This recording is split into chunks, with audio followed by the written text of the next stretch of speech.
자, 안녕하세요. 네, 반갑습니다. 우리 낯이 익은 얼굴도 있고, 뭐 처음 본 얼굴도 있는데, 이제 매주 이 시간에, 다음 주부터는 30분 연장을 하겠습니다. 그래서 일찍 좀 시작을 해서, 보다 자세하게 그와 같은 기출 진행을 하겠습니다. 우리가 이제 오늘부터 8주죠. 근데 우리가 이제 우리 선생님들 특징을 알겠지만, 8주에 딱 끝내는 법이 여지까지 한 번도 없었죠. 그래서 이제 만약에 진행이 됨에 따라서 뭐 한두 번 정도 보강을 할 수 있다. 그러고서 얘기를 듣고. 그 다음에 작년도 기출과 뭐 이번 기출에 차이점 없습니다. 없어요. 다만, 지난 작년에는 예컨대 기출 문제 관련된 예제 문제도 한번 풀어봤는데 지금은 올해는 예제 문제를 일체 다루지 않겠습니다. 그 이유는 보다 기출 문제 많이 다루려고 그래요.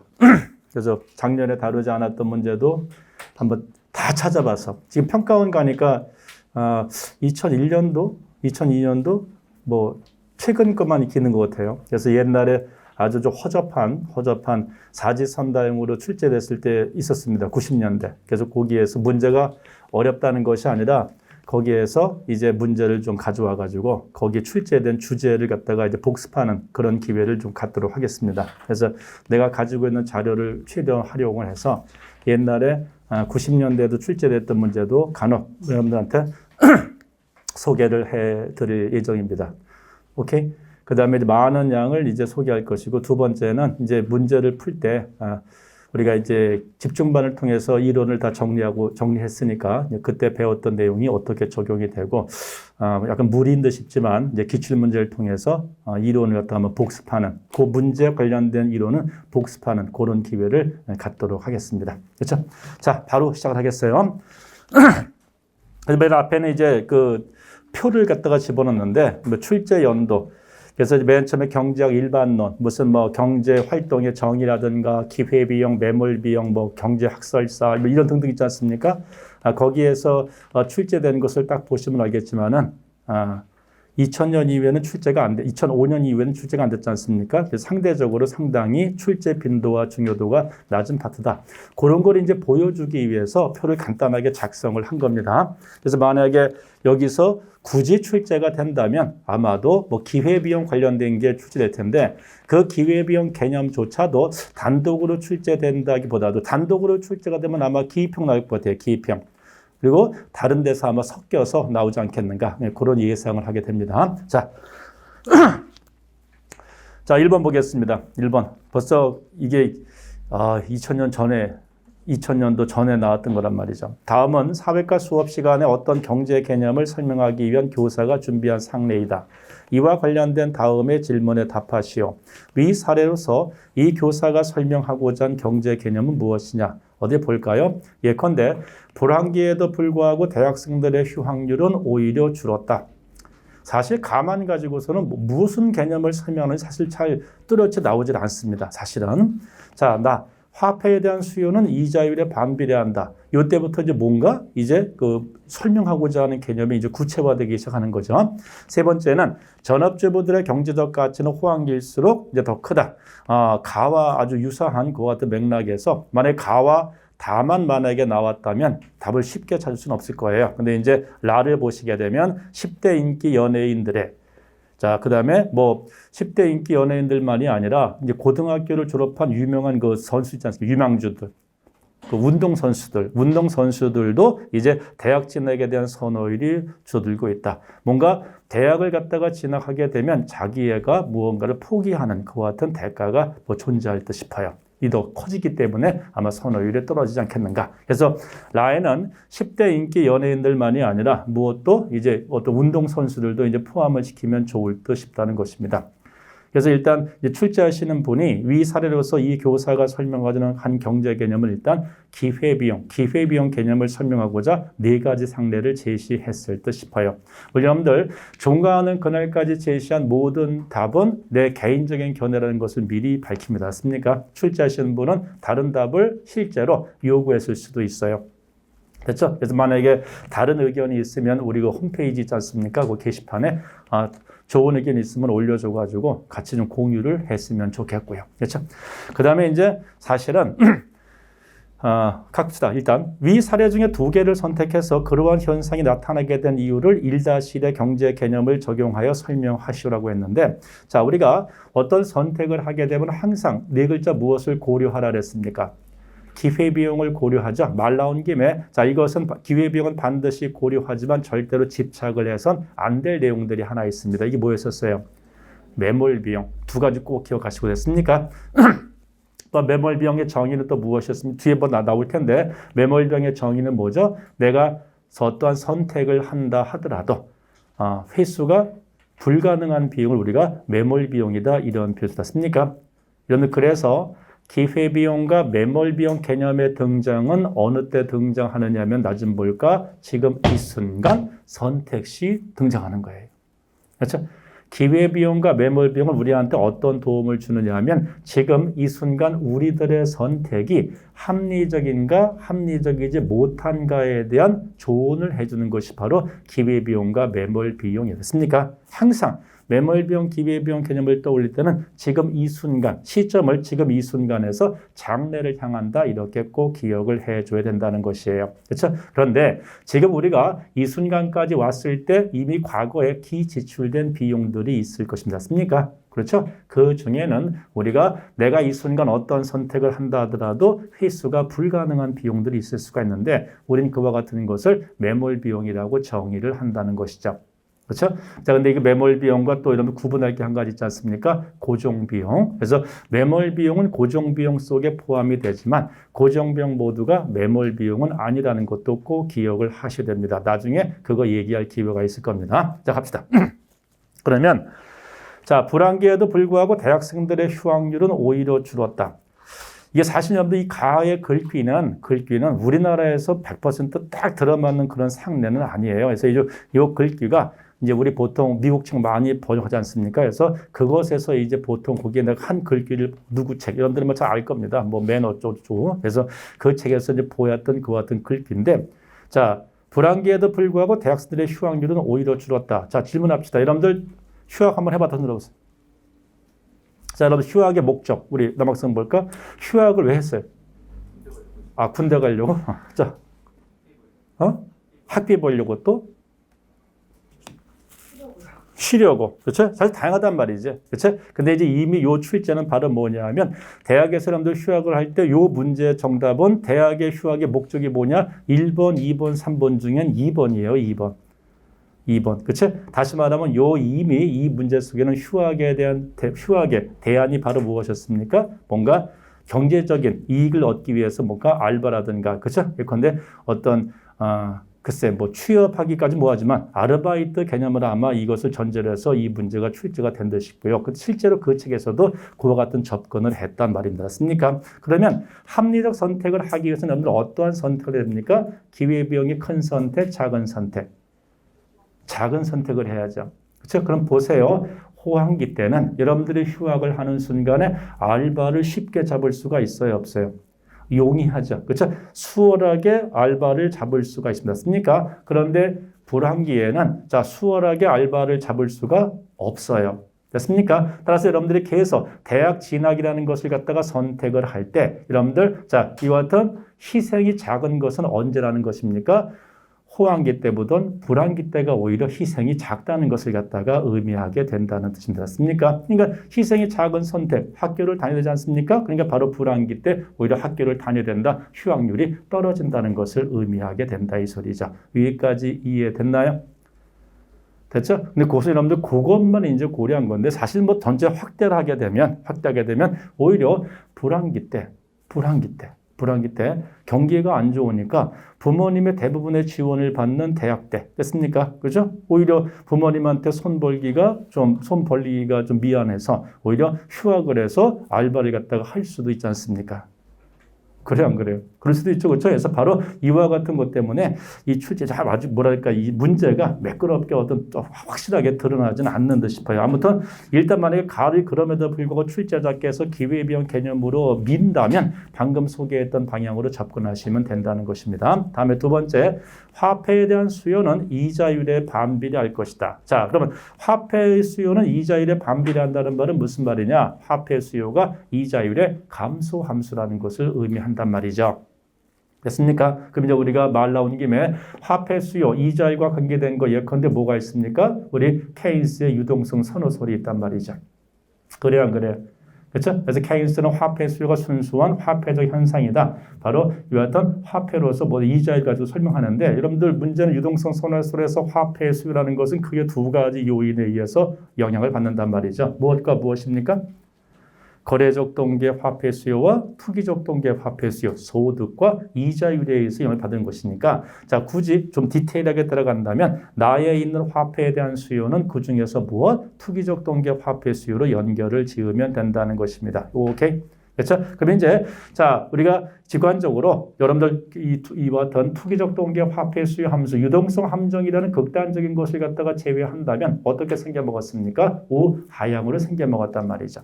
그렇죠? 다시 말하면 이자율이 하락할 때 화폐 수요량이 증가하고 이자율이 상승할 때 화폐 수요량이 감소하게 된다는 것입니다. 이유가 뭘까? 내가 화폐를 보유함에 따라서 희생이 어떤 희생입니까? 화폐 보유에 따른 희생.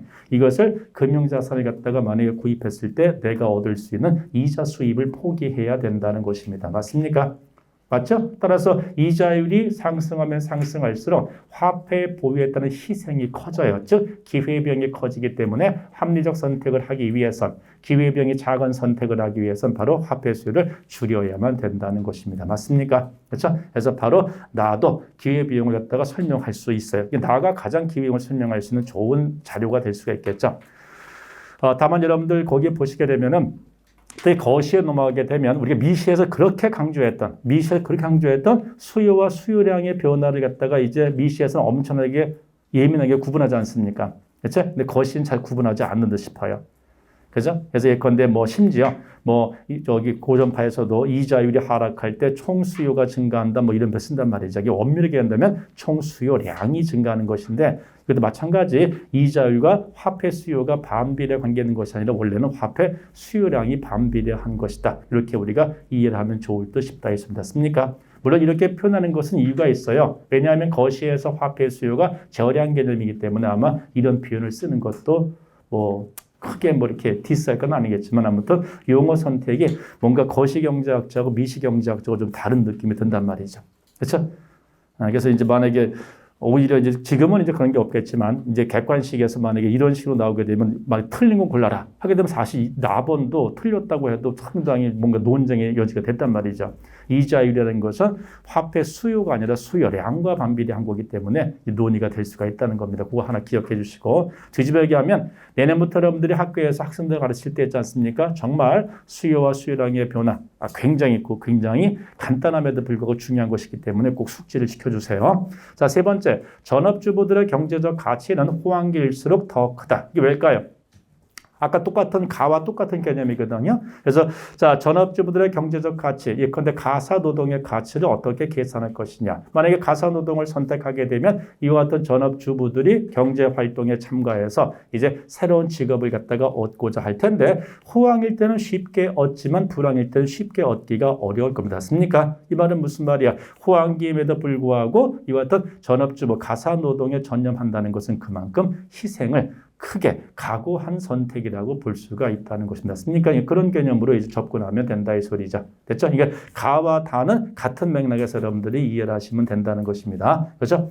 다음에라 10대 인기 연예인들의 대학 진학에 대한 선호율이 줄어들고 있다. 이제 출제하신 분은 이거죠. 10대 인기 연예인들은 대학을 진학하지 않고 연예 활동에 전념하게 되면 돈을 많이 벌지 않습니까? 그런데 대학에 진학하게 되면 연예 활동이 포기가 될 것이기 때문에 또는 제약받기 때문에 그만큼 수입이 적다. 다시 말하면 자 10대 인기 연예인들의 대학 진학에 따른 기회비용이 대단히 크기 때문에 이와 같은 선택을 하지 않습니다. 진학을 포기한다. 막 그런 논리 같아요. 그렇죠? 근데 대학 가잖아. 오히려 대학에서 이게 인기 연예인들이 유치하지 않습니까? 그래 안 그래? 그렇죠? 뭐 연예인들 그렇죠. 운동선수 그렇죠. 여러분들 주위에 운동선수 보게 되면 수업에 들어옵니까 혹시? 수업에 거의 들어오지 않죠. 그렇죠? 우리 때 뭐 이건 지금도 마찬가지일 겁니다. 요즘은 그래도 좀 나은 게 이제 뭐 이와 같은 경기를 갖다가 무슨 뭐 이렇게 주중에 강의가 있는 시간을 피해서 주말에만 하는 경우도 많이 있는데 아직도 상당한 정도 어떤 운동부가 있는 대학에서 운동선수로 스카우트 된 친구들은 거의 본 수업에 들어가지 않는 거로 나는 알고 있습니다. 그래서 엄격히 간다면 출석을 하지 않기 때문에 그 친구 다들 F 줘야 됩니다. F를 줘야 되고 당연히 그 친구들 모두는 바로 뭡니까? 대학을 졸업할 수 없는 게 정상인 거예요. 근데 보시게 되면 어떻습니까? 그 바쁜 운동, 바쁜 연애 활동함에도 불구하고 대학을 참 희한하게 4년 내 잘 더군다나 장학금도 받아가면서 졸업하는 거 신기합니다. 신기해. 그렇죠? 상당히 많은 사람들 더 이상 얘기하지 않겠습니다. 거기까지 하면 되겠어요. 자, 2번. 다음 글을 읽고 합리적 의사결정은 어떤 경제 원리에 입각해야 하는지 또 그릇된 의사결정은 어떤 경제 개념에 집착하기 때문인지를 각각 쓰시라고 했습니다. 그래서 사실은 요 2번 문제는 주어진 자료가 없어도 답을 낼 수가 있는 그와 같은 문제입니다. 맞습니까? 자, 이제 우리가 근본적인 얘기를 한번 해보겠습니다. 우리가 배우는 경제학은 어떤 경제학이냐? 자, 우리가 배우는 경제학은 여러분들 이른바 주류 경제학이에요. 주류 경제학. 물론 대학에서는 어떤 과목에 따라서 비주류 경제학을 갖다가 배울 수도 있겠지만, 그래서 이건데 어떤 마르크스의 자본론을 갖다가 개설해 가지고 강의가 실제 이루어지는 것도 있고, 됐습니까? 근데 대부분의 우리 실제 나오는 대학 어떤 서점에 대학 교재라든가 실제 대학에서 경제학과에서 강의가 이루어지는 것은 다 어떻습니까? 주류 경제학이야, 주류 경제학. 주류 경제학은 무엇을 갖다가 전제라는 것이냐면 시장의 힘을 전제를 한단 말이죠. 그래서 우리가 별말이 없으면 여러분들이 개인적으로 어떤 경제 철학이 있어서 주류 경제학의 반대 견해를 가지고 있다 하더라도 일단 답안 작성할 때는 주류 경제학을 갖다가 전제로 해서 답안 작성을 해야만 된다는 것입니다. 맞습니까? 오케이? 그러면 주류 경제학에서 경제 원리, 어떤 경제 원리를 갖다가 이제 앞으로 내세우느냐면요. 듣기만 합니다. 주류 경제학, 시장 경제의 제1의 경제 원리를 우리가 세 글자로 뭐라고 합니까? 효율성이라고 이름을 갖다가 붙여요. 효율성의 뜻은 어렵지 않습니다. 최소의 희생으로 최대의 효과를 갖다가 효과 또는 최대의 만족을 갖다가 추구하는 선택을 우리가 효율성이다 이렇게 이름을 붙인다는 것입니다. 그래서 사실은 밑에 박스가 없어도 어떤 경제 원리에 입각해야 합리적 의사결정이라는 판단을 또는 평가를 받게 될 것이냐 이것은 세 글자 효율성이다 이렇게 답을 제시하시면 된다 이 소리죠. 그 다음에 또 그릇된 의사결정은 어떤 경제 개념에 집착하기 때문에 쓰시오. 최지서가 굉장히 친절하게 벌써 표현을 했습니다. 무엇에 집착한다? 매몰 비용에 집착하기 때문에 그릇된 의사결정을 하게 된다는 것입니다. 그래서 거기 보시게 되면 두 번째 아주 전형적인 매몰 비용에 관련된 문구가 나옵니다. 영화관에 가서 영화가 재미없을 때 영화를 끝까지 보는 것이 경제적일까? 아니면 중간에 나오는 것이 경제적일까? 됐습니까? 그렇죠? 이때 이왕 들어온 김에 끝까지 보고 나오자 이렇게 의사결정을 하는 순간에 이것은 잘못된 경제학적 관점에서 본다면 잘못된 의사결정이고 바로 네 글자 무엇에 집착한 결정이다? 매몰 비용에 집착한 결정이 된다는 것입니다. 그래서 여기는 크게 이렇게 뭐랄까 어렵지 않기 때문에 이 정도만 여러분들한테 설명해도 큰 무리가 없을 듯 싶어요. 자, 3번에 보시겠습니다. 이제 이게 내가 이번 기출 컨셉은 아무튼 가급적 많은 양의 문제를 갖다가 풀기 위해서 좀 약간 좀 빠르게 진행할 여지가 있거든요. 그래서 혹시 말이 빠르다든가 하겠을 때 이해가 안 된다. 그러면 아무튼 여러분들 앉은 그 자리에서 조용히 그 의사 표시를 하시 이렇게. 맞죠? 이렇게. 그러면 이렇게 하게 되면 여러분들이 이게 다 전달이 안 된 친구들이 있구나. 다시 내가 확인 설명을 하겠습니다. 알았습니까? 이왕 우리가 함께 공부하는 거니까 놓치면 안 되지 않습니까? 그래서 괜히 뭔가 미진한 부분이 넘어가면 안 되기 때문에 조용히 머리 살레 이렇게. 그렇죠? 오케이. 자, 3번에 다음 글은 18세기 기계의 발명 및 기술의 혁신과 관련된 내용이다. 이 글을 읽고 물음에 답하시오. 2000년 문제인데 자, 기계의 발명과 기술의 혁신이 근대 사회 형성에 결정적인 영향을 미쳤으며 이로 인해서 등등이다. 바로 이 3번 문제는 무엇을 갖다가 바로 자본주의 변천 과정에 대한 문제예요. 그렇죠? 그래서 자본주의 변천 과정 여러분들 우리가 우선 자본주의 변천 과정에서 자본주의 개념이 뭐냔 말이에요. 자본주의 개념이 뭡니까? 자본주의 반대말이 뭐였어요, 여러분들?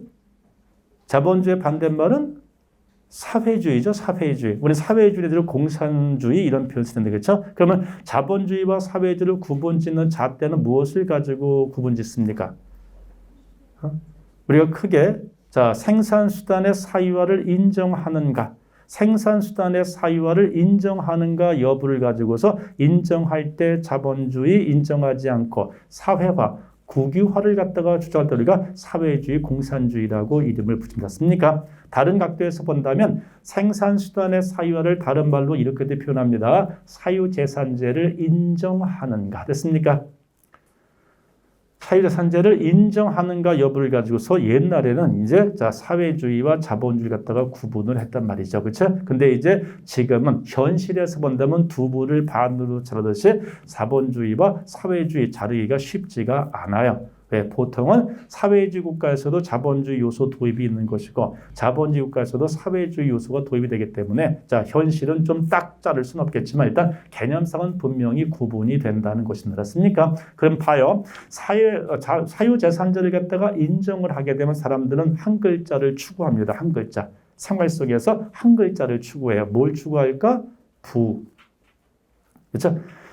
자, 사회주의에서는 부를 추구하는 재미가 없어. 유인이 없어. 인센티브가 없습니다. 왜? 내가 그것을 얻어봐야 내 것이 아니란 말이죠. 그치? 하지만, 자, 자본주의에서는 사유재산제를 인정을 하기 때문에 이것을 보다 크게 하기 위한 인간의 이기심이 작동을 해서 부를 추구하게 된다는 것입니다. 맞습니까? 그러면 부를 추구하는 이와 같은 노하우는 바로 무엇이냐? 에서부터 이제 바로 어떻게 하면 쉽게 얘기합시다. 돈을 벌 것인가? 바로 자본주의가 이제 변천이 되는데 맨 처음엔 바로 뭐냐면 야 돈을 벌려면 장사를 해야 돼. 됐습니까? 그래서 맨 처음에 자본주의가 싹이 떴을 때 돈을 벌려면 장사를 해야 된다는 주장이 나왔던 것입니다.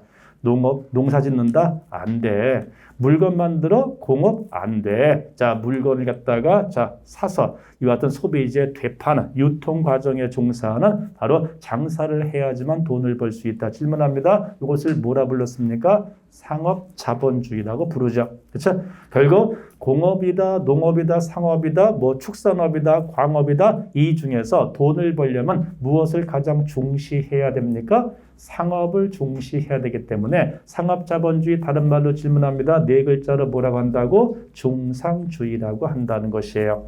그렇죠? 그럼 우리가 자 어떤 경제사적으로 상업자본주의와 중상주의가 어느 때 보통 등장하고 전성기였느냐? 우리가 서양 세계사 쪽을 갖다가 관점에서 본다면 바로 우리가 절대주의 왕정시대 때, 뭐 15세기, 16세기, 17세기 절대주의 왕정시대 때, 절대주의 왕정 모든 권력이 여러분들 정치에서 배웠네요. 왕권 신수설. 그렇죠? 왕권 신수설에 의해서 국왕의 절대적인 권력에 의해서 국가가 통치되던 그 시대에 바로 이와 같은 중상주의가 바로 상업자본주의가 등장하게 됐다는 것이었습니까? 모든 것을 공산주의는 아니지만 국가 통제하에서 이루었단 말이죠. 그렇죠? 국가 통제하에서 이루어지지만 사유재산제만큼은 부분적으로 인정되었던 그런 시대였던 것입니다. 맞습니까? 그래서 바로 뭐냐면 자 봐요. 여러분들 상업이라는 것은 뭐예요? 상업 장사한다는 것은 물건을 사다가 되팔아요. 살 때 싸게 사서 비쌀 때 되팔면서 그 차익을 갖다가 가지고서 부를 추구하는 직업이 바로 상인입니다. 상인 맞습니까? 여기까지 오케이 그치? 그런데 국가도 마찬가지라는 게 국가가 부가 되려면 뭐가 필요하냐면 싸게 사서 비싸게 되팔아서 남겨야만 된다는 뜻입니다. 맞습니까? 그래서 국가의 부를 갖다가 그 당시는 이제 네 글자입니다. 부국강병. 그렇죠? 경제적으로는 경제적인 부를 갖다가 증진을 시키고자 하고 그 다음에 영토를 갖다가 넓히기 위해서 그 당시 절대 군주들은 뭡니까? 이른바 상비군 제도 같은 것을 도입을 해서 그만큼 국방력도 강화시키고 경제력도 강화시켰던 그런 시대였던 것입니다. 맞습니까?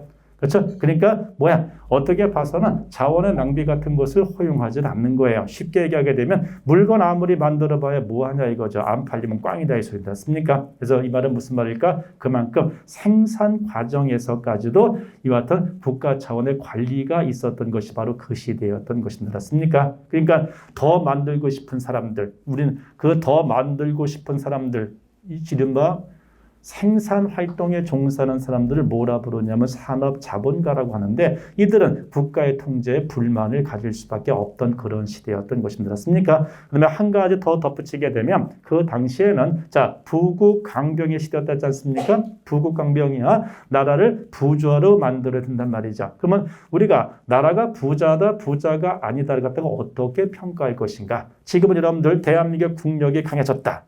대한민국의 국력이 강해졌다는 그 척도가 뭐예요? 척도가. 가장 일반적인 척도는 뭡니까?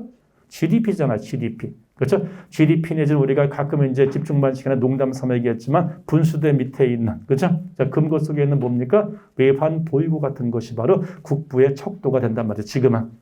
그렇죠? 근데 GDP 개념이 등장한 게 100년이 안 됐단 말입니다. 그렇죠? 여러분들 알다시피 사이먼 쿠즈네츠 교수가 발명한 것이 GNP고 GNP가 지금 GDP까지 왔는데 자, 지금부터 500년, 600년 전에 이와 같은 GDP 개념이 있을 수가 없단 말입니다. 그렇죠? 그리고 지금 외환 보유고의 가장 주요한 기축 통화가 뭡니까? 달러잖아, 달러. 그렇죠? 그럼 500년, 600년 전에는 달러를 갖다가 만들고 사용하고 있는 미국이라는 나라가 애시당초 세계사에 없었었어요. 그렇죠? 그러니까 그 당시에 부국의 척도는 달러도 아니고 GDP도 아니란 말이었습니까? 그럼 무엇이었습니까? 왕실 재정, 왕실이 보유하고 있는 휘황찬란한 금덩어리, 은덩어리가 그 나라의 국력의 척도였던 것이었습니까? 그러니까 귀금속, 금덩어리, 은덩어리를 많이 확보해야지만 이와 같이 나라가 부자가 될 수 있습니다. 그래서 그 당시를 중금주의다 이렇게도 이름 붙인단 말이죠. 중금주의, 중상주의, 상업자본주의 같은 시대에 갖다가 지칭을 한다는 것이었습니까? 됐나요? 자, 그 다음에 이제 이와 같이 금과 은을 갖다가 많이 확보를 해야 됩니다. 그럼 뭐가 필요하겠습니까? 첫 번째, 금과 은을 채굴할 수 있는 금광, 은광을 많이 개발을 해야 된단 말이죠. 그렇죠? 특히 이것 때문에 뭐 지금도 많지만 실버, 은이 가장 많이 이제 매장된 나라 중에 손꼽히는 나라가 어떤 나라냐면 바로 멕시코예요, 멕시코. 멕시코에 상당한 과거에 지금 모르겠는데 상당한 정도의 세계 탑3에 들어갈 만큼 은 매장량이 많았던 나라 맞습니까? 그럼 멕시코를 갖다가 정보를 해야 되지 않습니까? 그렇죠? 가가지고 어때요? 뭐 마야도 정보라고 잉카도 정보라고 없습니까? 금과 은 마구마구 뺏어왔던 그런 시대였단 말이죠. 그렇죠? 그래서 이와 같이 식민지 경영에 나섰기 때문에 그때부터 바로 무엇입니까? 이제 초기 제국주의가 싹이 트기 시작했던 그런 시대가 되는 것이고, 자 합법적으로 이제 그와 같은 당시에 나라가 왕실의 재정을 갖다 확충하기 위해서 금과 은을 벌기 위해서 바로 수출을 장려하고 수입을 억제해야 됐단 말이죠. 그렇죠? 우리나라 안으로 금은이 많이 들어오고 우리나라에서 금은이 많이 나가는 것을 막아야만 될 것이다. 그렇죠? 금은이 많이 들어오기 위해서는 바로 뭐가 필요하다? 그때는 달러가 결제가 아니라 금덩어리, 은덩어리, 물물 교환 세 개 중에 하나이기 때문에 그렇죠? 결국 금은을 많이 벌기 위해서는 수출을 장려해야 되고 수입을 억제해야 된다. 요즘 표현으로 보호무역이 그 당시에 무역에 대한 관점이었던 것이었습니까? 그렇죠? 이것이 상업자본주의입니다. 근데 시간이 지남에 따라서 필요는 발명의 어머니예요. 그렇죠? 자, 그래서 점차 산업자본가들이 힘을 얻죠. 그렇죠? 그리고 이들을 사상적으로 뒷받침하는 경제 사상이 등장하게 됩니다. 정치 사상으로는 자유주의가 등장하는 것이고 자유주의 등장의 결과 어떻습니까? 프랑스 혁명도 발생하게 되는 거죠. 1789년. 그렇지? 1789년 프랑스 혁명. 그죠?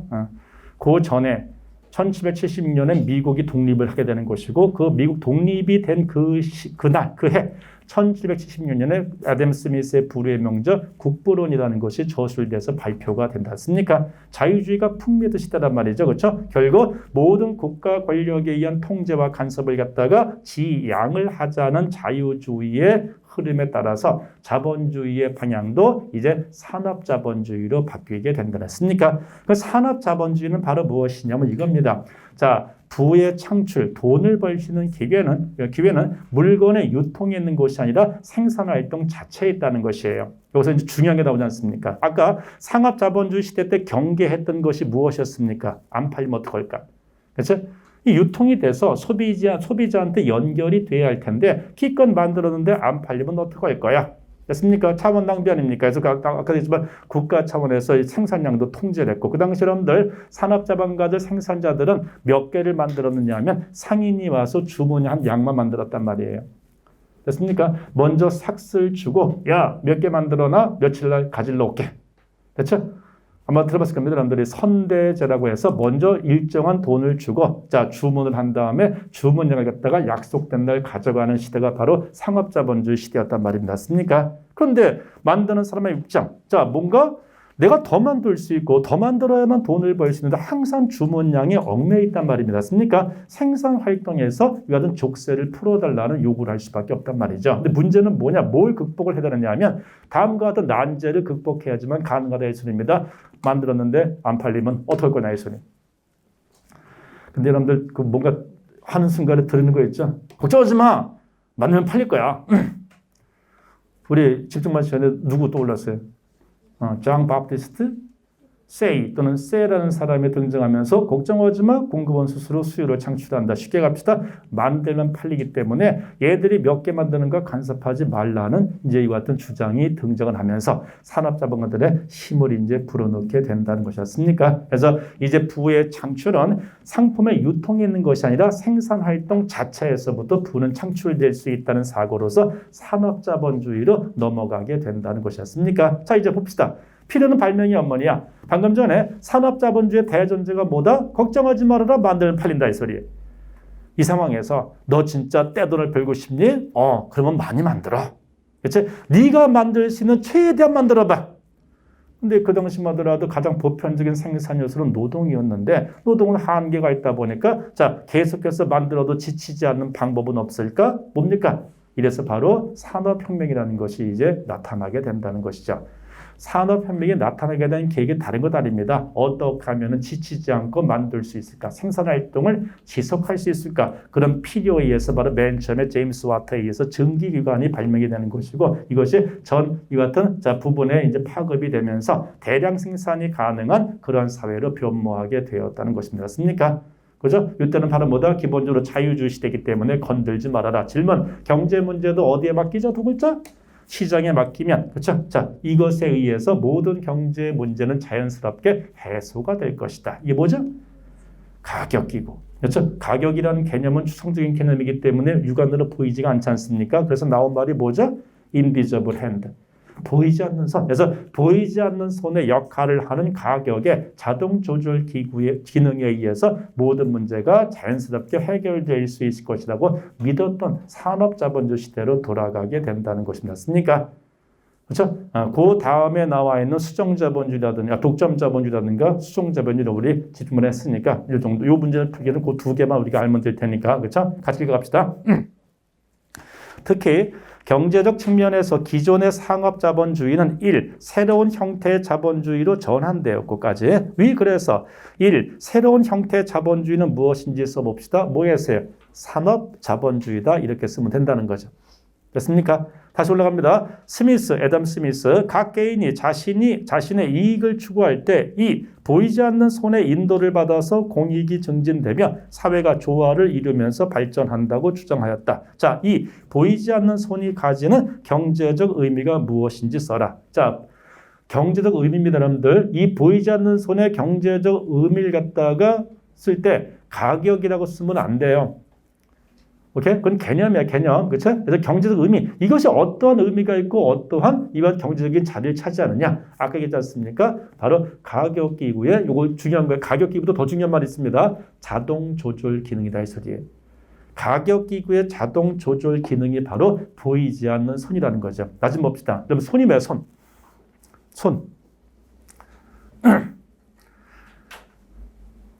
우리가 이 지구상에 그 셀 수 없이 많은 종이 있지 않습니까? 그죠? 근데 그럼에도 불구하고 아직까지는 인간이 지구를 지배하게 된 결정적인 계기가 뭐예요? 인류학자 중엔 이런 표현 쓰지 않습니까? 손가락, 이 손이야, 손. 손. 직립에서부터 이제 인간이 이 인류사의 주인공이 되지 않습니까?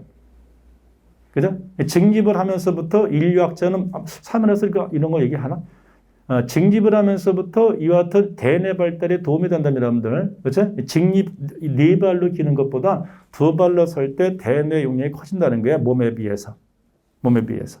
그죠? 똘똘해진다는 거죠. 그렇죠? 그 다음에 우리 인간 같은 원숭이 포함해서 영장류들의 신체적 특징 중에 한 가지가 뭐냐? 아무리 여러분들 손이 이렇게 생겨도 직립하지 못하면 꽝이지 않습니까? 이제 직립이야. 몸의 균형을 잡는 것으로부터 손이 자유를 얻었는데 이 자유를 얻은 손의 특징을 감안해 보니까 손가락 4개와 엄지가 마주보는 성질을 가지고 있습니다. 이것을 인류학에서는 대향성이다 이런 표현 쓴다는 거죠. 그렇죠? 그러니까 쉽게 잡을 수 있지 않습니까? 그렇죠? 여기서부터 이제 도구의 인간이라는 개념이 등장하게 되는 것이고, 그렇죠? 그럼 이제 손이 뭐야? 손이라는 결국엔 손이라는 것은 뭔가를 만드는 기능이래, 만드는 기능. 이 표현 보이지 않는 손이라는 것이 이제 그 속에 내포되어 있는 뉘앙스가 뭐냐면은요, 손이라는 것을 뭔가를 만들고 뭔가를 문제를 해결하려고 하는 도구란 말이에요, 도구. 됐습니까? 근데 보이지 않는단 말이죠. 뭐가? 가격기구라는 것은 추상적인 개념이기 때문에 보이지가 않습니까? 그럼에도 불구하고 시장에서 발생하는 문제를 해결할 수 있는 기능을 갖다가 수행을 하게 된다는 것이었습니까? 이게 보이지 않는 손의 의미인 거예요, 의미. 보이지 않는 손은 단순하게 가격의 개념이 아니라 물론 가격기구가 그 기능을 수행을 하는데 보이지 않는 손에 내포된 것은 바로 뭐냐? 문제 해결을 할 수 있다는 거예요, 문제 해결. 그렇죠? 어떻게? 보이지 않으니까 이걸 내가 컨트롤할 수 없지 않습니까? 보이지 않는 걸 어떻게 컨트롤하겠어, 그렇죠? 근데 컨트롤하지 않음에도 불구하고 인간이 컨트롤하지 않음에도 불구하고 그 가격이 시장에서 존재하는 다양한 문제를 자연스럽게 해결을 해주더라는 것입니다. 맞습니까? 이게 보이지 않는 손에 내포된 의미가 된다는 것입니다. 그래서 답을 작성할 때 자, 가격 기구의 자동 조절 기능이다 이렇게 답을 하게 되면 말끔하게 정답 처리가 될 겁니다. 됐습니까? 됐죠? 왜 여러분 생각해 보세요. 그 많은 신체도 있는데 왜 보이지 않는 머리, 보이지 않는 발, 보이지 않는 무릎 이런 말에서 보이지 않는 손을 줬을까? 바로 문제 해결을 할 수 있는 기능이 가격 기구에 담겨 있다는 뜻이었습니까? 여기까지 오케이? 갑니다. 다시 갑시다. 그러면 이제 또한 그는 애덤 스미스죠. 3. 정부가 개인의 자유로운 경제 활동을 보장해주는 법 질서를 마련하는 일에만 힘을 쏟고 개인의 경제 활동을 규제해서는 안 될 것이다. 그래서 개인의 경제 활동 규제 안 되니까 경제 기본 원리 애덤 스미스의 사고는 자유방임적인 사상을 가진 것이고요. 그 다음에 자 경제 활동을 보장하는 법 질서를 마련하는 일에만 힘을 쏟는다. 최소한의 기능만을 갖다가 수행을 한다는 것입니다. 맞습니까? 그래서 3과 같은 정부의 역할에 대한 관점을 무엇이라고 하는 뜻이요? 여러 가지 견해가 있겠지만 나는 제일 좋은 게 작은 정보론이라고 대답을 하고 싶습니다. 맞습니까? 물론 작은 정보론과 유사 개념 많지 않습니까? 적극적으로 간섭하지 말지어다 거기 나와 있는 경제활동을 규제해서는 안 된다는 개념에서 소극 국가 개념도 제시할 수가 있는 것이고 그 다음에 경제활동을 보장해주는 법 질서를 마련한다. 무슨 말입니까? 안심하고 경제생활을 영위할 수 있는 환경만 만들어주면 된다. 이를 위해서 무엇이 필요합니까? 대내적인 치안이 유지가 되고 대외적으로는 국방이 필요할 것이기 때문에 바로 소위 밤에 경계근무 쓴다. 네 글자보다 야경 국가론도 여기에서 적용될 수 있는 부분이고 그 다음에 국가의 기능이 최소화됐지 않습니까? 국가의 기능이 최소화됐으니까 이를 수행하기 위해서 필요한 예산 같은 것도 그리 많이 필요하지 않을 겁니다. 그래서 바로 값싼 정부론이라는 개념도 다 같은 것을 지칭한다 이 소리죠. 그래서 소국 국가, 작은 정부, 값싼 정부, 야경 국가인데 아마 보통은 이 중에서 론자 붙이면 작은 정부론이 가장 보편화됐기 때문에 나는 개인적으로 작은 정부론이라는 말을 선호를 합니다. 맞습니까? 오케이? 거기까지. 자, 4번. 이제 일반론이 이거고, 이제 소비이론. 참고로 요 기출문제 순서는 우리 같이 집중반에서 공부했던 교재 있죠? 교재고 순서대로 한 거기 때문에 배열된 것이기 때문에 그렇게 기억하시면 됩니다. 자, 우리 교재 보게 되면 소비이론은 한계 효용 이론, 무차별 곡선 이론, 가격 효과, 보조 제도, 현시 선호 이론 이렇게 돼 있거든요. 근데 이제 거기 보시면 내가 그때 집중반에서 보조제도라든가 현시 선호이론 나중에 기회가 되면 4인 4색에서 다루겠습니다 했지 않습니까? 그 이유가 여지까지 이 2개 파트에서는 출제된 예가 거의 없기 때문에 그래요. 아주 옛날에 현시 선호이론 관련된 게 한 개 출제된 기억이 어렴풋이 한 27, 8년 전에 있는 것 같은데 어렴풋이 아직 찾지 못했지만 아무튼 최근에 출제가 안 됐기 때문에 이제 보시면 출제 안 됐지 않습니까? 그렇죠? 그래서 내가 집중반 시간에는 나중에 4인 4색에서 시간 되면 여러분들한테 소개한다고 했던 부분입니다. 자, 제일 많이 결국 무차별 곡선 이론과 가격 효과 역시 무차별 곡선 이론의 응용이기 때문에 대본 소비 이론에서는 무차별 곡선 이론을 중심으로 해서 출제가 이루어짐을 알 수가 있다는 겁니다. 물론 그 이전에 한계 효용 이론도 출제가 됐었단 말이죠. 그렇죠? 근데 어떻습니까, 여러분들? 그 한계 효용 이론 출제가 된 연도가 어딥니까? 바로 옛날, 바로 92년, 94년, 95년도인데 지금 문제 4번과 5번 두 개밖에 없지 않습니까? 왜? 내가 93년도 기초를 빠뜨렸어요. 가끔 여러분들이 나한테 질문하는 게 있었는데 빠뜨렸기 때문에 이것은 다음 시간에 첫 번째 문제 추가해서 여러분들한테 소개를 해 줄 것입니다. 알았습니까? 오케이? 자, 그러면 4번에 재화 단위당 등등등 나왔어요. 등등등. 이런 여러분들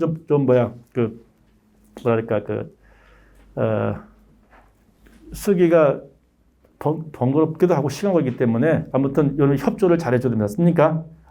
이거 이번에 판사 안 합니다. 가급적이면은 어차피 필요한 거 아니면은 갑시다. 그래서 자, 소비자 이론에서 우리가 알고 싶은 것이 바로 뭐냐면은요. 합리적 소비자가 전제가 됩니다. 질문: 합리적 소비자는 어떤 사람이었습니까? 내가 툭툭 치면서 뭐라 했죠? 예산 제약을 인식하는 사람이고 주어진 제약, 소득 제약 범위 내에서 뭘 추구합니까? 효용 극대화를 추구하는 게 합리적 소비자죠. 그렇죠? 그러면 이와 같은 합리적 소비자, 예산 제약하에서 효용 극대화를 추구하는 효용 극대화가 달성되기 위해서는 어떠한 소비를 해야만 될 것이냐? 한계 효용 이론에서는 두 가지 방법을 갖다가 제시합니다. 첫 번째, 케이스 바이 케이스. 첫 번째, 한 재화만을 소비할 땐 어떻게 하면 좋을까요? 어떻게 하셨습니까? 한계 효용이 0이 될 때가 바로 총효용이 극대가 된다라고 배운 바가 있었습니다. 맞습니까?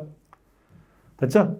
오케이? 다만 여러분들 조심할 게 한 가지가 있습니다. 맞습니까? 내가 방금 전에 소개했던 한계 효용이 제로가 될 때 총효용이 극대가 되는 것은 모든 경우에 타당한 것은 아니에요. 왜일까요?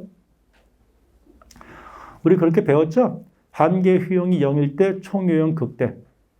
일반화시키면 총함수는 한계함수가 0일 때 극값을 갖는다. 그래서 총함수의 극값을 구하기 위해서는 이것을 두 글자 뭐 하죠? 미분해서 도출한 함수를 수학에서는 세 글자로 도함수. 그렇죠? 우리에서 한계함수 값을 0으로 만드는 값이 총함수를 극대로 할 것이다. 그거 기억납니까? 그렇죠? 근데 이게 모든 경우에 내가 왜 통용될 수 없다라고 얘기를 했느냐면요. 이것은 예산 제약을 전제하지 않을 때라 이 소리예요. 됐습니까? 나 좀 보세요. 자, 여러분들 내 손. 여러분들 고센이라는 경제학자가 소비량을 증가시킴에 따라서 한계 효용은 계속해서 작아진다고 배웠습니다. 무슨 법칙? 한계 효용? 체감의 법칙. 그렇죠? 이 체감을 하다가 소비량을 증가시키다가 그렇죠? 아무리 돈이 많다고 하더라도 한계용이 0보다 작은 그 이상은 소비하면 안 된다는 것이었습니까? 그렇죠? 그러니까 그런 경우에는 한계용이 0이 될 때 소비를 멈추게 되면 극대 효용에 도달할 수가 있다는 것입니다. 맞습니까? 그런데 자, 극대 효용에 도달하는 방법 두 번째가 있습니다. 예컨대 소비량을 증가시킴에 따라서 한계용이 체감을 하는데 주어진 예산은 한계 효용이 0이 되기 전에 소진이 될 수도 있을 것입니다. 맞습니까? 요 개념 알겠어요? 알겠죠? 그렇죠? 그러니까 어떻게 보게 되면 한계 효용이 0일 때 총효용 극대는 맞죠? 맞습니까? 그렇죠? 근데 굳이 얘기한다면 자, 그 반대는 성립하지 않을 수가 있는데 그래서 항상 머릿속에 합리적 소비자는 무엇을 갖다가 고려한다고? 소득 제약을 인식해야 된다는 것입니다. 맞습니까? 여기까지 오케이? 됐죠? 그래서 소비 과정 속에서 예산이 다 소진이 되고 그때 비록 한계 효용이 0이 되지 않는다 하더라도 주어진 조건 하에서는 효용을 극대화를 달성할 수가 있게 된다는 것입니다. 맞습니까? 이것도 오케이? 두 번째.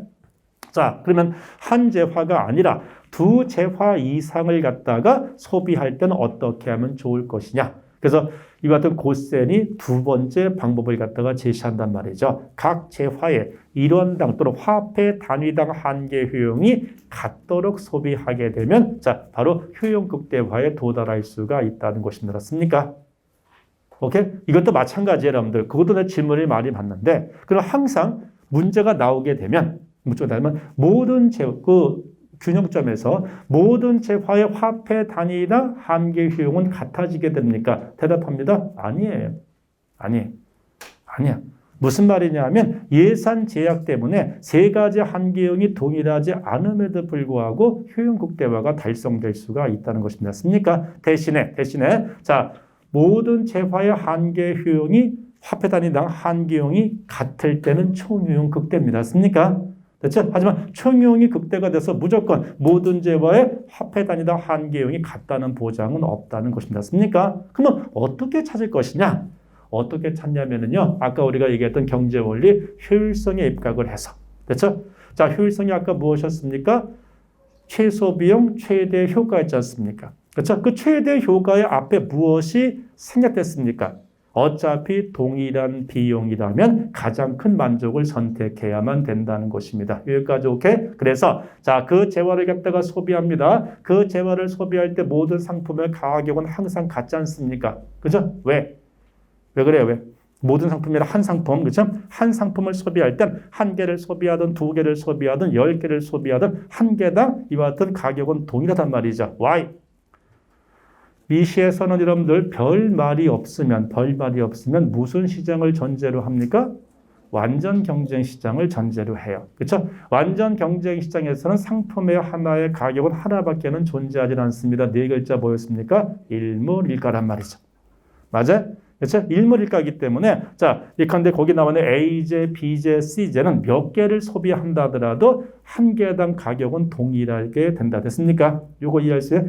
세 가지 재화의 가격이 같다는 게 아니라 한 재화, A면 A, B면 B, C면 C 한 재화를 소비할 때는 몇 개를 소비해도 단위당 가격은 동일하게 된다는 것입니다. 됐습니까? 오케이? 그럼 이제 어떻게 하면 될 것이냐? 자, 우선 여러분들 거기 보시면 1단위를 갖다가 소비하고 2단위를 소비할 때 표가 총 효용으로 주어져 있단 말이죠. 그래 안 그래? 그렇죠? 총 효용으로 주어져 있는데 우리한테 필요한 것은 무엇입니까? 한계 효용 개념이 필요한 거예요. 그렇죠? 그래서 만약에 이러한 유형의 문제가 출제가 되게 되면 맨 처음에 무엇부터 한다? 주어진 표를 한계 효용 표로 바꿔야만 된다는 것이겠죠. 그렇죠? 그러나 한계 효용의 개념은 무엇입니까? 물건 하나를 더 소비할 때 총효용의 증가분을 갖다가 의미하게 된다는 것이죠. 그래서 첫 번째 단위는 총효용이자 한계 효용이 될 것입니다. 맞아요? 그죠? 1이라는 것은 뭐 0에서 1 같잖아요. 0에서. 그렇죠? 그래서 자, 근데 2, 3, 4에서부터 바로 무엇입니까? 뒤에 거에서 앞에 걸 뺄 때 바로 그 두 번째 소비에서의 한계 효용이 나오게 된다는 것이었습니까? 그건 써보세요. 자, A제 두 번째 재화의 한계 효용은 얼마입니까? 9죠. 9. 그래 안 그래요? 써보세요. 한번 옆에다가 연습하는 거니까.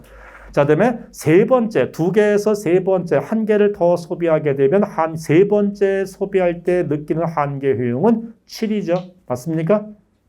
오케이? 그 다음에 세 번째에서 네 번째로 넘어갈 때 한 개를 더 소비하니까 총 효용이 4가 늘었으니까 네 번째 한계 효용은 4가 된다는 것이고요. 다섯 번째 소비할 때 한계 효용은 2가 된다는 것입니다. 맞습니까? 맞아요? 써놓으세요. 그렇죠? 내가 이것도 쓸 수가 없으니까. 자, 그 다음에 B제 봅시다. B제. 당연히 0에서 한 개를 소비할 때 16의 총효용이 증가했다는 것은 역시 자, 아무것도 만족을 느끼지 못한 상태에서 16의 효용이 생겼으니까 16은 총효용이자 한계 효용이 된다는 것입니다. 그렇죠? 자, 두 번째 소비할 땐 얼마입니까? 12. 세 번째 소비할 때 8. 네 번째 소비할 때 4. 다섯 번째 소비할 땐 0이네요. 맞습니까? 그죠? C제입니다. C제. 자, 두 번째 소비할 땐 얼마입니까? 12가 되겠네요. 맞아요? 그렇죠? 그 다음에 자, 세 번째 소비할 때는 얼마입니까? 9가 되겠고 네 번째 소비할 때 6이 되겠고 다섯 번째 소비할 때 3이라는 한계용을 얻을 수가 있습니다. 그런데 여기서 조심할 게 있어요. 여러분들 방금 기입한 그 한계용의 크기는 A제가 1원짜리, B제가 2원짜리, C제가 3원짜리이기 때문에 그 수치는 A제 1원짜리를 더 소비할 때, B제 2원짜리를 더 소비할 때, C제 3원짜리를 더 소비할 때 얻게 되는 한계 효용의 크기가 된다는 것이지 않습니까? 그렇죠? 다시 말하면 지금 여러분들한테 기입한, 도출해서 기입한 한계 효용을 직접 비교해서 오케이? 자, 무조건 한계형이 큰 선택을 하는 것은 옳지 못하다는 것이었습니까? 왜? 재화의 가격이 다르니까.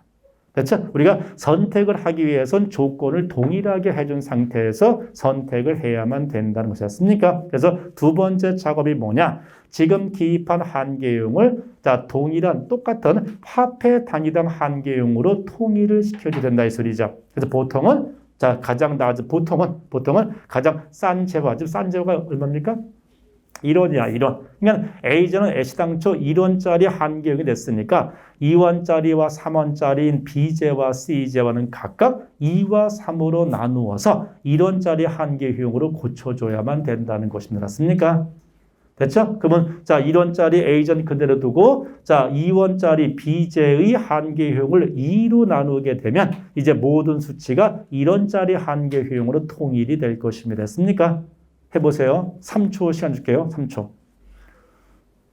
뭐 간단하잖아. 그건 2로 나누면 되니까. 같은 방법 3원짜리 C제와는 3으로 나누게 된다면 여러분들이 기입한 것은 다 무엇으로 바뀝니까? 1원짜리 C제의 한계효용이 된다는 뜻입니다. 여기까지 오케이?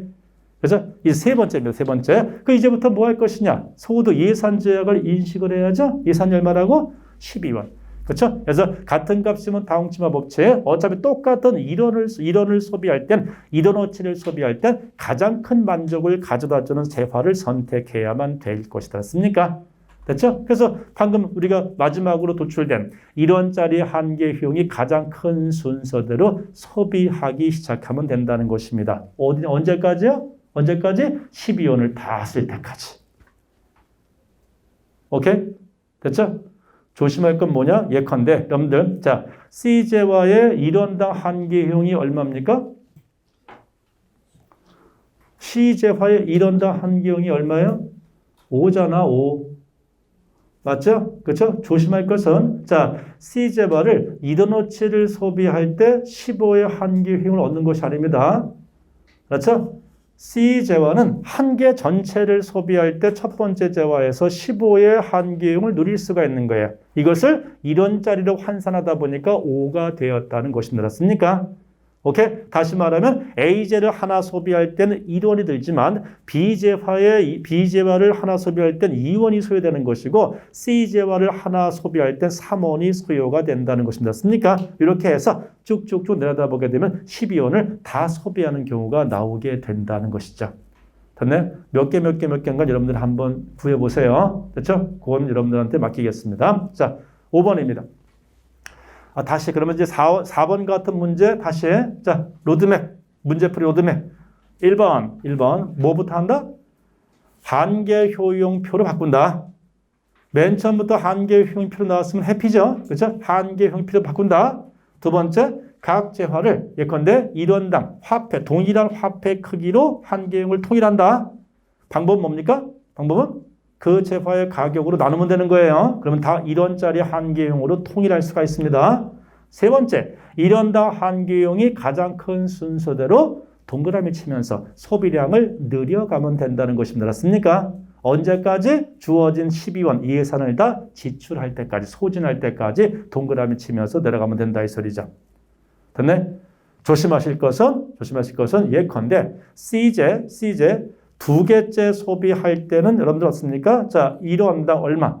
4만큼의 한계효용을 얻을 수가 있지 않습니까? 그런데 여러분들 1원당 4만큼의 한계효용을 얻기 위해서는 맞은 바 3원을 지출해야 된다는 것이에요. 이거 이해할 수 있습니까? 자, C제 하나에서 두 개로 한 개를 더 소비하게 되면은 12만큼의 한계효용을 얻을 수가 있지 않습니까? 그런데 얘가 3원짜리다 보니까 1원당 4의 한계효용을 추가적으로 얻은 셈이란 말이지. 오케이? 이때는 바로 무엇이다? 자, 1원어치를 더 소비할 때 이것이 가능한 것이 아니라 바로 3원을 지출해서 C제를 한 개를 더 추가적으로 소비할 때 바로 1원당 4만큼의 효용을 추가적으로 얻을 수 있다는 것입니다. 맞습니까? 그렇죠? 그러니까 동그라미 칠 때 항상 머릿속에 무엇까지 포함시키면서 내가 지금 얼마만큼을 소진하는가를 계산하면서 내려가야 된다는 것이에요. 됐죠? 한번 해보세요. 다음에 5번입니다. 다음과 같은 역설을 설명할 수 있는 이론입니다. 물과 금강석의 문제는 애덤 스미스가 제기한 이율 배반적인 현상이다. 물의 가치는 크나 교환 가치는 작고 금강석의 사용 가치는 낮으나 교환 가치는 높다. 이것을 가치의 역설이라고 한다. 이 가치의 역설을 설명한 일거에 설명한 이론이 뭐였어요? 한계 효용 이론이죠. 됐습니까? 자, 한계 효용 이론이기 때문에 이거는 그래프를 꼭 기억을 하셔야 됩니다. 그래프를 꼭 기억을 해라. 자, 우선 가치의 역설의 개념. 이 가치의 역설은 기입형 나올 수가 있는데 잠깐 필기 스톱. 가치의 역설이라는 말, 역설이라는 말이 무슨 말이지? 우리가 보통 알고 있는 것과 반대되는 현상이 역설 아닙니까? 우리가 당연히 이렇게 알고 있었는데 실제로는 그것과 반대일 때를 역설적이다 이런 표현 쓰지 않습니까? 그렇죠? 그 가치의 역설은 바로 뭐냐면 교환 가치와 사용 가치가 불일치하다는 거거든. 그렇죠? 그걸 잘 들어요. 이 말은 애시당초 무엇이 전제가 된 것이냐면 사용 가치와 교환 가치는 같아야 된다는 거란 말이에요. 그렇죠? 사용 가치와 교환 가치는 같아야 되는데 왜 다를까? 그렇죠? 이게 가치 역설인 거죠. 됐습니까? 그렇죠? 근데 그것은 역설이 아니라는 거죠. 아, 사용 가치라는 것은 무슨 말이냐? 얼만큼 그 물건을 사용함으로써 내가 만족을 얻을 수 있느냐? 그렇죠? 만족을 얻는 것을 사용 가치라고 하고 교환 가치는 이 상품을 주면 얼만큼의 큰 물건, 그 비싼 물건을 내가 얻을 수 있을 것이냐. 바로 상대 가격의 개념이 된다는 것입니다. 맞습니까? 그러니까 여러분들, 자, 사용 가치는 효용이야. 효용, 총효용. 얼마만큼의 만족을 주느냐. 총효용. 그렇죠? 교환 가치는 뭐라고요? 상대 가격이야. 그럼 애시당초 가치의 역설이라는 말이 나왔다는 것은 이 사람, 애덤 스미스는 머릿속에 당연히 총효용이 크면 값도 비싸야 정상이라고 생각한단 말이지. 그렇지? 근데 왜 이것이 다르냐 이 소리잖아요. 그렇지? 물과 같이, 물은 없으면 죽지 않습니까? 우리한테 생존과 직결될 만큼 엄청나게 큰 효용을 줌에도 불구하고 왜 이렇게 싸냐 이 소리고 상대적으로. 됐습니까? 다이아몬드 없어도 우리는 사는데 별 문제 없지 않습니까? 그럼에도 불구하고 그 다이아몬드는 왜 이렇게 비싸냐 이 소리예요. 그렇죠? 그래서 가치의 역설 혹은 스미스의 역설이다 이런 표현을 썼는데 자, 이것을 간단하게 설명하는 게 바로 이 그림. 한계 효용을 전제로 한 그림입니다. 그래서 자, 오른쪽에 소비량이 있고 세로 쪽에 뭐가 있다? 한계 효용이 있다 이 소리. 자, 그 재화가 어떤 재화이든 관계없이 우리는 무엇을 알고 있느냐 하면 재화의 소비량이 커짐에 따라서 한계 효용은 체감한다는 것을 알 수가 있습니다. 그렇죠? 그렇죠? 그러니까 지금 여기다가 물의 한계 효용과 다이아몬드의 한계 효용은 지금부터 그릴 텐데 둘 다 일단 어떤 모습을 보일 것이냐? 우하향의 모습을 보이게 된다는 뜻입니다. 일단 여기까지 오케이입니까? 그렇죠? 그러면 둘 다 우하향할 텐데 과연 얘들은 만날까 만나지 않을까 됐습니까? 만난다면 어느 순간에 교차를 하게 될 것이고 만나지 않게 되면 항상 하나보다 위 또는 아래에 위치하게 될 것입니다. 맞습니까? 그렇죠? 이때 이제 하나 점검을 해봐야죠. 만약에 지구상에 물과 다이아몬드가 동일한 양이 있다면 두 개 중에 자 어떤 게 우리한테는 소중할 것이냐 이 소리예요. 됐습니까? 우린 지금 물은 뭐 측정할 수 없을 만큼 많지 않습니까? 그렇죠? 그죠? 그리고 다이아몬드는 극히 적을 텐데 만약에 이 지구상에 물과 다이아몬드의 양이 동일하다면 우리 이 중에서 어떤 것을 간절히 원할 것인가? 무슨 말입니까? 어떤 것이 우리한테 자 유용할 것인가? 뭐가요? 물이란 말이야, 물. 그렇죠? 그러니까 항상 동일한 수량, 항상 일정한 수량에서는 다이아몬드보다는 물이 우리한테 더 유용한 것이라는 것을 알 수가 있지 않습니까? 이 말은 한계 효용 곡선이 물이 다이아몬드와 항상 위에 있다는 것을 알 수가 있다는 것이었습니까? 그렇죠? 그래서 이것을 그리면 예컨대 자, 이것은 물, 워터. 그렇죠? 이것은 예컨대 다이아몬드. 기울기는 같으냐는 중요한 게 아니고, 그래서 이 그림은 왜 이렇게 길게 다릅니까? 그냥 그리다 보니까 이 그림의 본질은 바로 뭐냐? 항상 이 중에 똑같은 양의 물과 다이아몬드가 있다면 다이아몬드보다는 항상 물이 우리한테 유용하다는 그림을 보여준다는 것입니다. 맞습니까? 여기까지 오케이? 그렇죠? 그런데 물은 실제 존재량이 굉장히 많지 않습니까? 그렇죠? 자, 예컨대 현실의 물의 존재량이 이만큼이 된단 말이야. 그렇죠? 그럼 생각해봅시다. 사람들은 내가 어떤 물건을, 낮은 방, 어떤 물건을 추가적으로 소비할 때 100만큼을 추가적으로 만족을, 100원어치만큼을 얻을 수 있다고 한다면 이것을 얻기 위해서 101원, 102원을 지불하지 않을 거예요. 됐습니까? 우리는 그 상품을 소비할 때 얼만큼을 최대 지불할 것이냐, 이것을 소비함으로써 얻게 되는 추가적인 만족 이상은 지불하지 않죠. 이상보다 초과는 지불하지 않겠죠. 그렇죠? 그래서 바로 만약에 현재 물의 존재량이 이만큼이고 마지막에 물을 소비할 때 이만큼의 추가적인 만족을 얻는다면 우리는 지불할 수 있는 최대 금액은 그것보단 큰 금액은 지불하지 않게 된다는 것입니다. 맞습니까? 그렇죠? 그래서 어떻게 보게 되면 바로 뭡니까? 요것이 바로 자 물에 지불하는 최대 가장 비싼 그 금액이 된다는 뜻입니다. 요거 됐습니까? 우리가 상품을 구입할 때 돈을 왜 줄까요? 그만큼의 최소한 만족을 준다는 것을 믿기 때문이에요. 됐습니까? 맞죠? 자, 그런데 다이아몬드라는 것은 어때요? 다이아몬드 대단히 그 존재량이 적어요. 됐습니까? 설계 사람들 지구상에 있는 다이아몬드를 한 자리에 다 모으자 이 소리죠. 이 강의실 채울까?